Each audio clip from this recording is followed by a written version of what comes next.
I measure everything very carefully.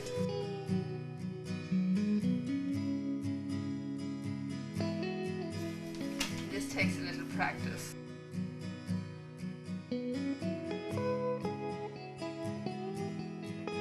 Lightly kneaded, and when I say lightly, I mean lightly. You mix this up well, just using your fingers. Now, this is just, for God's sake, don't put me in it. These are all the things that you need. You need the whole wheat flour. I got that all on tape. White flour, you got all that on tape. Okay. Now you have to preheat your oven to 350 degrees. You should grease and flour your tin.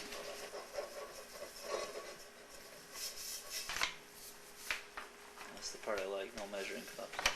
Okay. Oh, it's just... Oh no, I measure everything very carefully.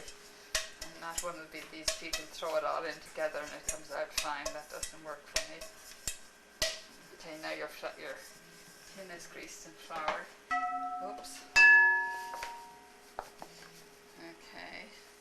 1, 2, 3 and a half. And then you half a cup of flour. It's a healthy cup. That can be a good, yeah, the last, it can be a healthy half.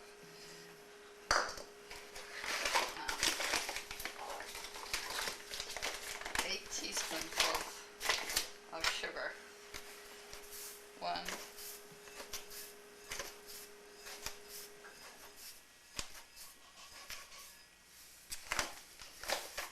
How big is that spoon? Let me see that. teaspoon.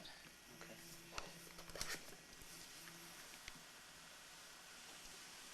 1 teaspoon plus a pinch of salt.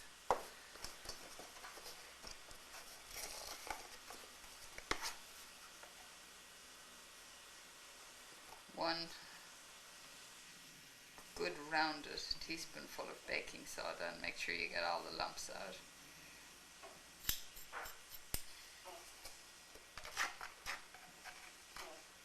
And then there's just a little pinch. And make sure your buttermilk is at room temperature and that it's nicely shaken up. Now you just mix it all together.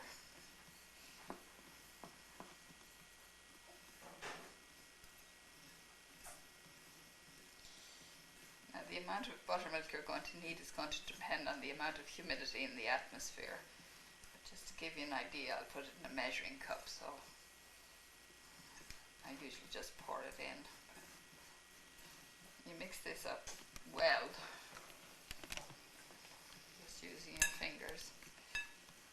It also gets a little bit of air into it, although it's not, you don't have to have a light bread, texture-wise, I mean. Okay.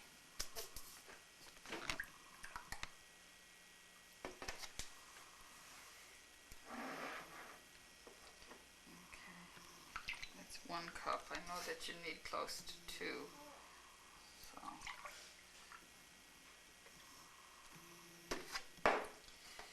You make it well in the center.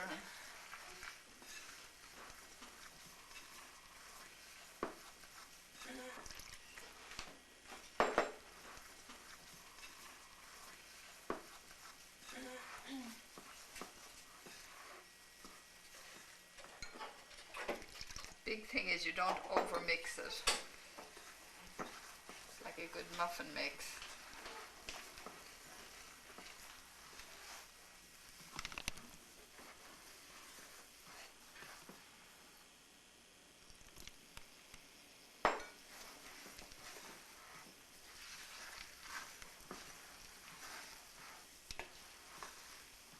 Okay, there must be a fair amount of humidity in the atmosphere because it's a little less than 2 cups.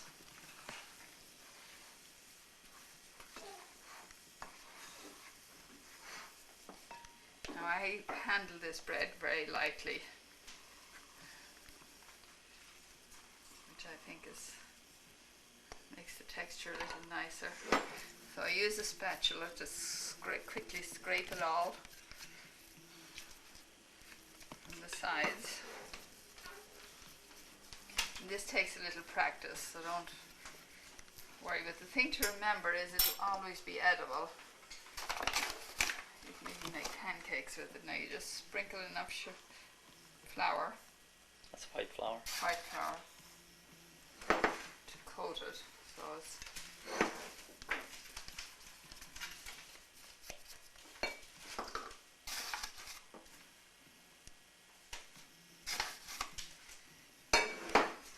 and then lightly kneaded, and when I say lightly, I mean lightly.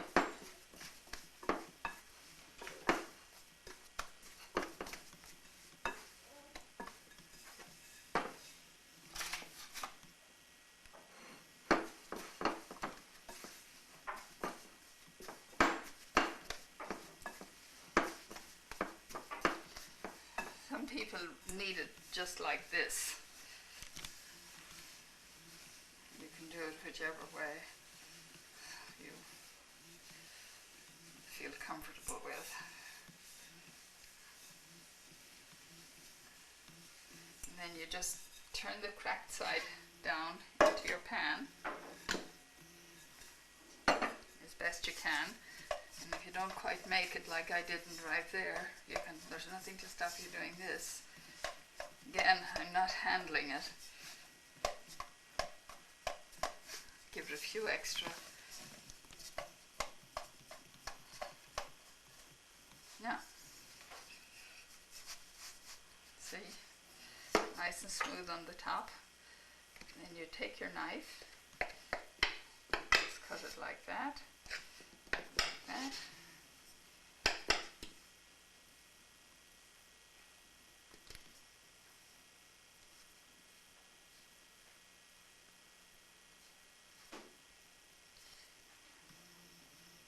Now you put it in your preheated oven, and we take it out in 1 hour and 10 minutes.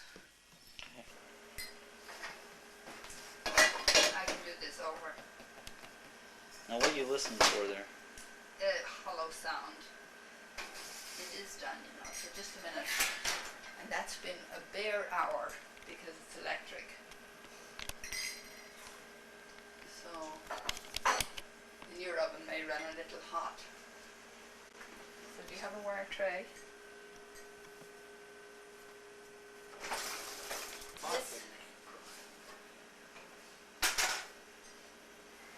Looks like it's going to be done in just 1 hour because this is electric and I'm used to cooking with gas. So, see, sounds hollow.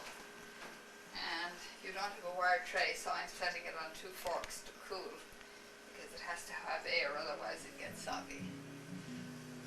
So,